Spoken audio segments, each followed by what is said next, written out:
In today's video, I'll be stripping a lot of paint. This is a Drexel Declaration settee. It had obviously been painted. I tried a few methods to get the paint off.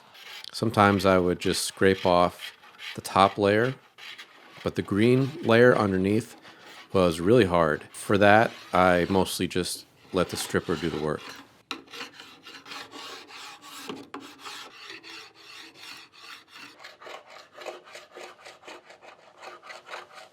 Now it's time for the finish, and I decided to use some Danish oil, clear Danish oil.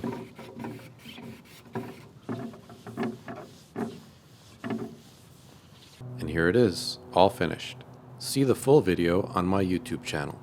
Thanks for watching.